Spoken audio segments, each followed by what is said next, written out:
Mesophilic or static compost. Static or mesophilic composting is a slower composting process as compared to the hot thermophilic composting. It is a slow, cool method, but the advantage is we build the compost pile as and when the ingredients become available. So let's learn more about the static or mesophilic composting in this class. Objectives. At the end of this class, you will be able to identify the tools and materials used to make a static compost pile, make the static compost pile, harvest the compost from static pile. The only tool required making the static or mesophilic compost pile is a spade. Now let's get familiarized with the materials that are required to make the compost pile. Wire mesh, browns, wood chips, sticks, food waste, garden waste, yard sweepings, mud slurry or mud.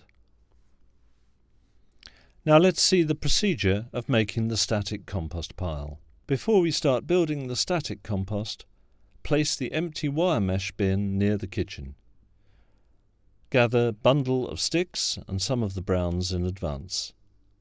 Always have a bin of browns as standby to add to the compost pile in order to cover the wet materials. Now let's start building the static compost. Step 1. Build the base of the static pile. Start by laying the small sticks at the bottom of the bin. This is done for aeration. Then cover them with a bedding of brown layer, preferably 8 inches. The static pile is going to sit for a year, a minimum of 6 months. In hot composting, you can't have sticks in the middle, but it is possible in the case of the static pile. The base of the static pile is made. You need not cover it with a tarp to protect it from rain, because it's good if it rains on it. Step 2. Add the materials to the compost. You can add materials in the static compost pile daily or as and when available. You can add greens. Then you may add available food waste. Step 3. Mix the greens with the brown ingredients. Always mix really wet ingredients with dry ingredients. It's advisable to always cover food scraps with a 4-inch layer of fluffy dry browns like shredded paper, cardboard, or crushed brown leaves or wood chips, etc. A major reason for covering greens with browns is to avoid flies and bad smell. Moreover, a good mixture of particle size increases the airflow.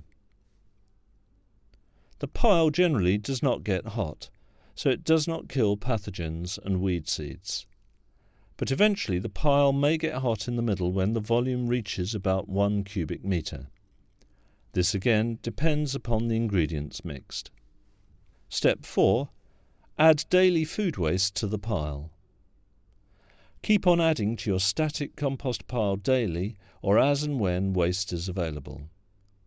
When adding a small quantity of food waste, dig with a spade into the centre of the pile and bury the food waste in it. Make sure you add a layer of brown on top of it. Step 5. Add the daily yard sweepings and garden waste.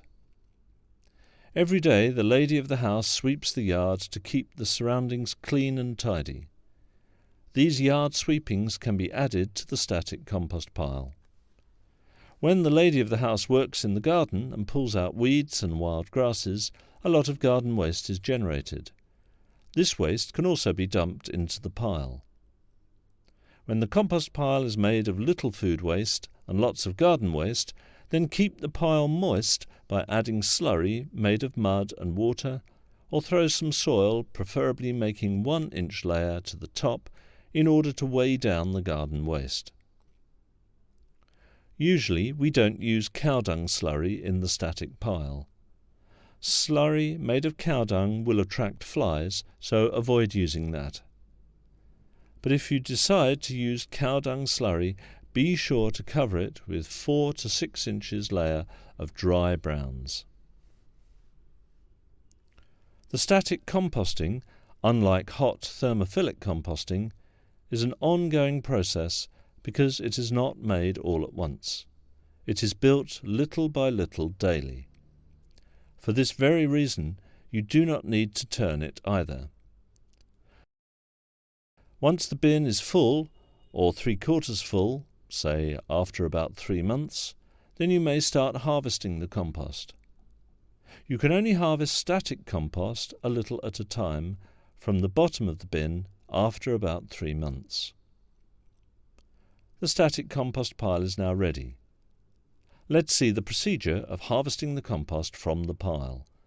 Step 1. Harvest from bottom of the static compost pile by untying the bin at the bottom. In static composting, you start harvesting from the bottom of the pile. Untie the bin from the bottom just enough to put in your hand and take out the compost that is ready. Step 2. Either add the large sticks found in the finished compost back into the bin or use them as mulch. In harvesting your finished compost, there may be some large sticks or branches that have not been completely decomposed. This is fine, as these may either be used as mulch or added back to the bin. While harvesting your static compost, any large items that you pull out from the bottom that you do not wish to use, you may simply add them back to the top of the bin. With that, we come to the end of this class. Let's recall what we've learnt. We learnt how to make static compost. Here are the basic steps. Step 1. Build the base of the static pile.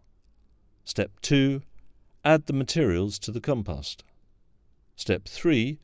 Mix the greens with the brown ingredients. Step 4. Add daily food waste to the pile.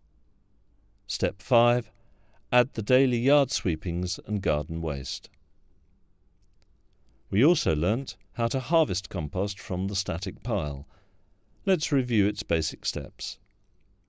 Step 1.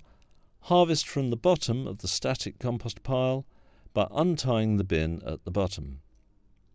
Step 2. Either add the large sticks found in the finished compost back into the bin or use them as mulch. You have now learned to make and harvest a mesophilic or static compost. Take our next class to learn about use of unfiltered compost to make garden beds